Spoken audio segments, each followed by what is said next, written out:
मैं उत्तर प्रदेश पर आऊं, लेकिन उससे पहले राघवन चूंकि हमारे साथ जुड़े हुए हैं, मैं कर्नाटक की ही बात कर लेती हूं। कर्नाटक की ही स्थिति की अगर बात करें, भले ही भारतीय जनता पार्टी वहां विधानसभा में ना हो राघवन, लेकिन अगर आप लोकसभा की स्ट्रेंथ के हिसाब से देखें तो वहां पर तो बीजेपी ने बाजी मारी है।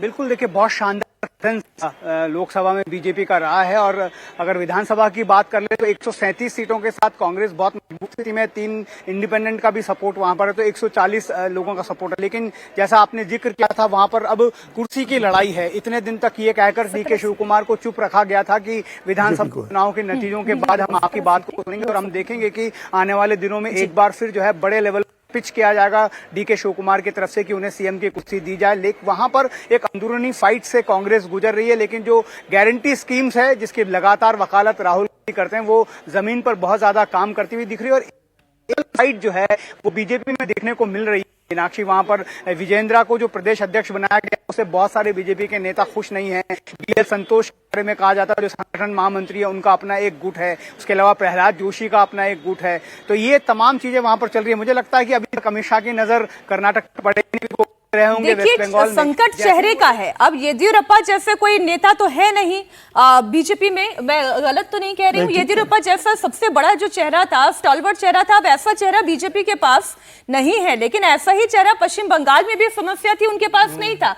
ऐसी समस्या असम में भी थी। जब तक हिमंता नहीं आए थे तब तक बीजेपी के पास वहां पर भी समस्या थी।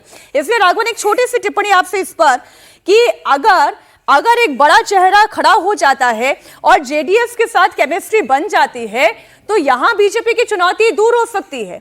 लेकिन कांग्रेस पार्टी की चुनौती तो तब भी उतनी ही बनी रहेगी। डीके शिव कुमार वर्सेस सिद्धारमैया, जो आज की तस्वीर है वो कोई बहुत बदली नहीं है। जी बिल्कुल, देखिए कुमार को ही चुनाव आएंगे, उनके चेहरे पर इस बार चुनाव लड़ा जाएगा। लेकिन सिद्धरामैया इस बात की देंगे कि नहीं देंगे, ये आने वाला समय बताएगा। लेकिन उससे पहले जो आप कह रहे हैं, हाँ, एक की वहां पर जरूर तलाश कर रही है बीजेपी। और मुझे लगता है कि जब अमित शाह का ध्यान अब कर्नाटक जाएगा इन सब चीजों के बाद में, तब शायद वहां पर बहुत लेवल पर चीजें ठीक हो जाएगी। चेहरा वाकई में बीजेपी के पास अभी ऐसा है नहीं जो एकजुट कर सके बीजेपी के सारे स्टेट यूनिट को। विजेंद्रा पर बड़ा दांव लगाया है, क्योंकि येदियुरप्पा की वजह से मजबूरी भी थी, कह सकते हैं, शीर्ष नेतृत्व की। लेकिन कर पाए, अब इसकी पर मंथन होगा तो उसके बाद हम देखेंगे कि नए चेहरों को वहां पर जगह मिलती है। लेकिन अगर यूनाइटेड फाइट बीजेपी लड़ती है तो कहीं कहीं बहुत अच्छा मौका 28 के विधानसभा चुनाव को जीतने का बीजेपी के पास होगा। 29 चुनाव, चूंकि आप जानती हैं कि वहां पर कर्नाटक में चुनाव प्रधानमंत्री नरेंद्र मोदी के चेहरे पर लड़ा जाता है, तो कोई बहुत बड़ा फर्क जो है वहां होने वाला नहीं है। लेकिन विधानसभा चुनाव वाकई में बीजेपी के लिए कर्नाटक में बड़ी चुनौती। बिल्कुल ठीक। जी जी, देखिए क्या है यहाँ पे कि कर्नाटक में भी हर 5 साल में सरकार बदलती है, तो लोगों की फितरत है change. They demand change, they want change. Tamil Nadu में भी हुआ, सब लोग कह रहे थे नहीं डीएमके बम्पर जीत होके आएगी, सीएम वहां खुद ही अपनी सीट हार गया, करेक्ट। तो चेंज, केरला में भी बम्पर जीत से यूडीएफ आ गई। अब बात वहां पर क्या है कि क्योंकि भाजपा का अलायंस जेडीएस के साथ है, तो लिंगायत और वोक्कालिगा, ये 2 सबसे इन्फ्लुएंशियल कास्ट हैं। इन दोनों समाजों का सपोर्ट भाजपा को है, यानी भाजपा लेड अलायंस को है।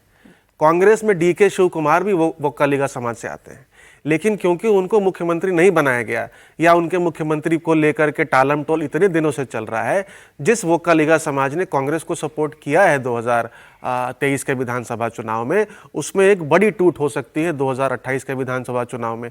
और अगर कांग्रेस ने रिवर्सल कर दिया, यानी मान लेते हैं कि